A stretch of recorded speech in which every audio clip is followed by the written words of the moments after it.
বাঙালিয়ানা জবার রান্নাঘরে আজ নিয়ে চলে এলাম নিরামিষ ঝিঙে আলুর দুর্দান্ত একটি রেসিপি। পোস্ত ছাড়াও মাত্র একটি উপকরণে পোস্তের টেস্ট করে দেবে এমনই একটি রেসিপি। তো চলো শুরু করা যাক। সবার প্রথমে এখানে আমি ঝিঙে নিয়ে নিয়েছি। ঝিঙেটাকে এখানে খোসা ছাড়িয়ে কেটে নেব। তো এখানে ঝিঙে আর আলু কেটে ভালো করে ধুয়ে নিয়েছি, একটু লম্বা করেই কেটে নিয়েছি। আর মিক্সির বাটি নিয়ে নিয়েছি। মিক্সির বাটিতে প্রায় 4 চামচ মতো তিল, সামান্য একটু নুন আর কাঁচা লঙ্কা দিয়ে আগে প্রথমে শুকনো গুঁড়ো করে নিয়ে তারপর সামান্য জল দিয়ে একটা পেস্ট তৈরি করে নেব।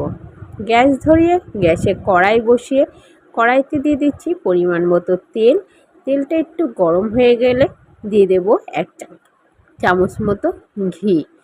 ভালোভাবে তেল আর ঘিটা গরম হয়ে গেলে কেটে রাখা আলুগুলিকে দিয়ে তেলে হালকা করে ভেজে নিয়ে কেটে রাখা ঝিঙেটাকে দিয়ে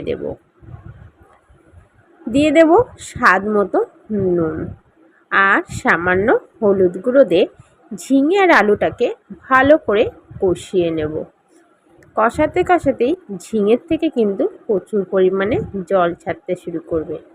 এক্সট্রা আর কোনো জল দেব না। কাঁচা লঙ্কা আর স্বাদ মতো চিনি দিয়ে ভালো করে আবারও মিশিয়ে নেব। তাতেই দেখো কতটা জল বেরিয়ে গেছে। ঢাকা দিয়ে দেব 10 মিনিটের মতন। তো 10 মিনিট পর ঝিঙের থেকে প্রচুর পরিমাণে জল বেরিয়ে গেছে। এই জল থেকেই কিন্তু আলু আর ঝিঙেটা সুন্দর সেদ্ধ হয়েও গেছে। এবার দিয়ে দিচ্ছি বেটে রাখা তিলটাকে, দিয়ে মিক্সির বাটিটা সামান্য একটু জল দিয়ে ভালো করে ধুয়ে নিয়েছি। নিয়ে সেই সামান্য জলটাকে দিয়ে গ্যাসের ফ্লেম বাড়িয়ে দিয়ে ভালোভাবে ঝোলটাকে একটু টানিয়ে নেব। পুরো রেডি হয়ে গেল নিরামিষ ঝিঙে আলুর এই তিল বাটার নিরামিষ রেসিপিটা। খুবই সুন্দর একটি রেসিপি। পারলে একবার হলেও নিরামিষ দিনে এই ঝিঙে আলুর রেসিপিটা তৈরি করে দেখো। পোস্ত ছাড়াও খুবই টেস্ট লাগে।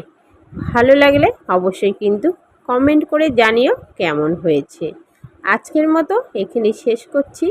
ভালো থেকো, সুস্থ থেকো। আগামী দিনে আরও নতুন নতুন রেসিপি নিয়ে চলে আসবো। আর যেসব বন্ধুরা আমার চ্যানেলটিকে এখনও সাবস্ক্রাইব করেনি তারা সাবস্ক্রাইব করে পাশে থাকা বেল আইকনটি ক্লিক করে দিও।